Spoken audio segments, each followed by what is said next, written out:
Jirri keessa jirra. Beela qabnu, bishaan hin qabnu, karaa hin qabnu, biyyittiin akka waan biyyarraa citteetti adda hafte. Dheebuun nutti jirti, beelti nutti jirti. Aduun tana saaliqaa ta'u dhumee dabre. Namni kan isin gartan kana maaltu jira wanni dalagu maaltu jira rabbii kaaliqu kalqi jala harka qabannee tattaa'uu malee. Du'aayii wanni jennee goonuuf rabbiin haa gargaaru. Rabbiin haa gargaaru.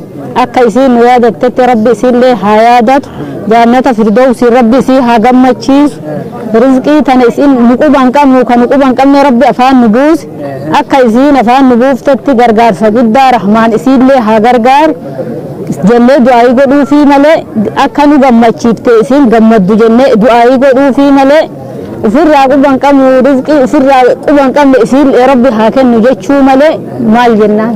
Dura isin aalimni kenna hundinuu kan hiif baatanii gararraa biyya mararraa ulmaani kenna jaalatamaan akkana jiru kun nutti dhuftan dura galatooma ulfinna keessa rabbi isinii haa godhu rabbi isin haa kabaju ija rahmataati rabbi isin haa laalu biyyaaf biyyoon teecha mara amaanaa haa taatu isin kan nutti dhuftanii nu laaltan ilmaan kenna maraa kun maalleen annama guddaa amma asaallee guddaa hin danda'u nafallee fayyaa hin qabu nutti dhufuu keessa hin gammanne rabbi isin haa gammachiisu rabbi isin haa jaalatu rabbi isin haa jannatu haa gara addunyaallee rakkatina rakkoo keenya gartan isinu biyyitteena waggaa 8 hageetti 4 ganni 4 roobaa waliin garre bututtee muhni caphee lafee maraa bututtee sa'a nama keenya dabarte isaanillee ummata dura hin dabre kakkasirra nu jirru san karabbii aalamaa malee namni tokko wal dubbisuu dhiisee manni walitti aan waliin bultee je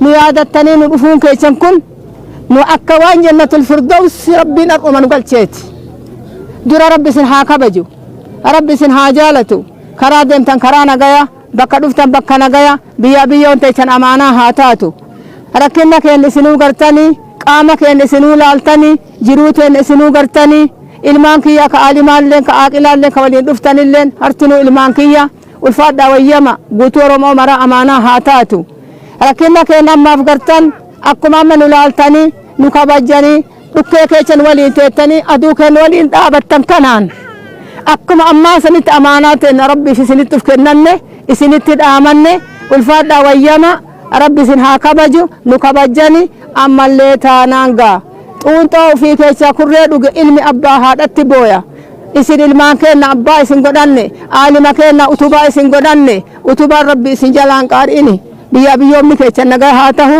akkuma sanitti karaa hin qabnu laala daandii hin qabnu laala bishaan hin qabnu laala ifaa hin qabnu laala biyya barbadooftee dhumatte nu gartanii akkuma sanitti ammallee akka kalee nu yaadattan saniin harka mirgaallee akka abbaan ilma haati ilma daaddiftutti nu qabdanii rabbii waliin nu qabattanii rabbii waliin nu laaltanii amaanaateen akkasumatti akka nu hin daganne halkaniif guyyaa akka deemtanii nu laaltan ka du'e makfira ka jiruun ijaan nu argu akka sanitti dubbillee hin danda'u nama fayyaa hin qabne ulfaadhaa wayyamaa isiniin ja'a rakkooteen isinuu gartanii waan isinitti himnu hin jirtu taan rabbitti himanne taan isinitti himanne amaanaan rabbi isinirra haa jiraatu assalaamu alaikum warahmatullahi gufaata rabbiin kiyya isin dura haa qabu rizqii nuu fiddan tana achillee isinii darbee isinillee nagaan kan nuu fidu haa godhu nullee warra nagaan eeggatu nu haa godhu urmiin keechan haaraa nu biyyitteenne biyya oolan cabsee barri cabsee saani baraayee namni baraayee waggaan hageetti 4 ganni 4 rooba 8 oolan cabse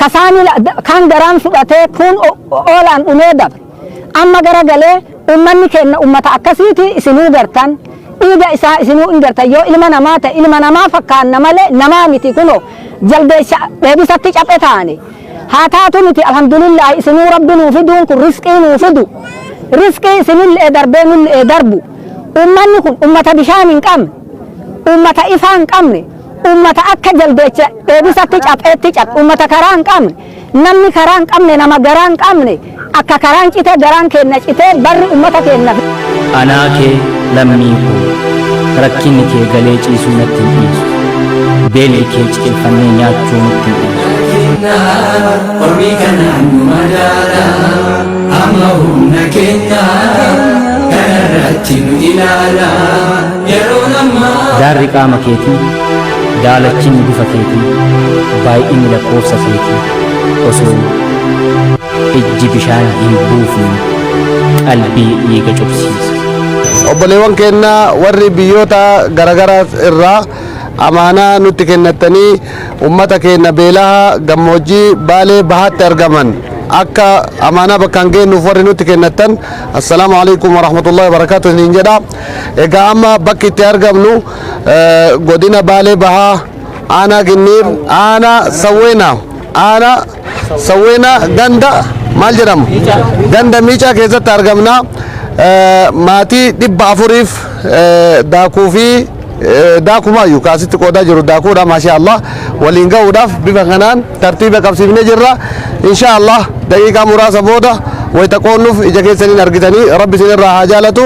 Nullee amaanaa bakkaan ga'uu keenya seeraan finnee qaamuma tokkotti kenninee biraa deemuu osoo hin taane qaama taargeettii ta'e abbaa dhimmi ilaalu hiyyeessa kufaa miskiina beelaa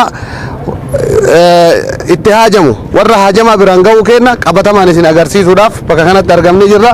Amma gara qoodaa deemnaa inshaallah nu hordoftu. Hawaasa keenya jaalatamaa kabajamaa idilee addunyaa irratti argamtan mara keessanuu nageenya rabbii isin bira haa jiraatu isin jecha imala fagoorraa dhufne imala ammallee ka of duratti nu eeggatus imala ammootuu dheeraadha.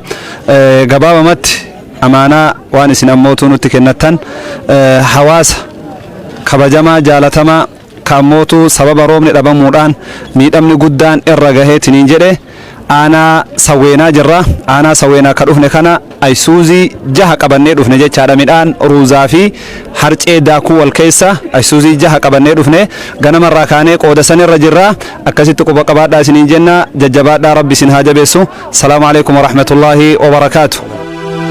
Fagaattus hammaattus baga dhufnee isin gala.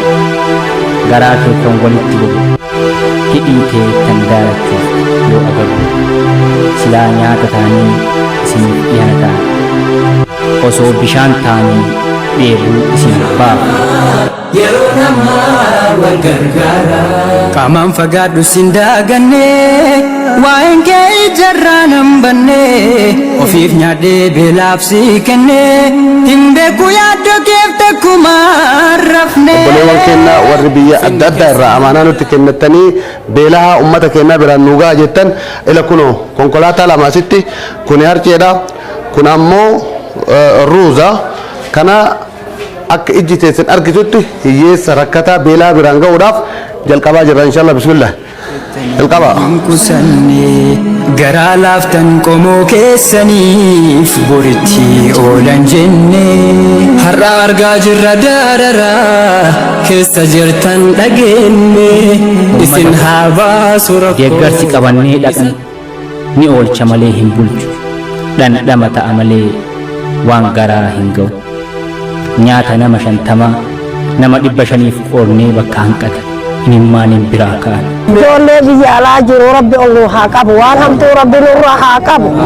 Mirgi keenya ol haa ta'u bismillahi kariime mirgi keenya haa ol aanu hambi keenya tanu jaaltutu gadaan isii ol haa taatu duukaa nagaa rabbi nu haa godhu ilmaan keenya nagaa nu haa galchu ka dabrellee adawaan jaa rabbi haa bombeessu rabbi haa bombeechu lafa jala rabbi haa dabarsu subhaana rabbika umriin isii haa dheeratu achitti umriin isii biyya jirtu senti haa dheeratu gubbatti ammoo haa baatu rakkoo rabbi irraa haa qabu rakkoon takka isiin argin gubbatti isiin haa baatu.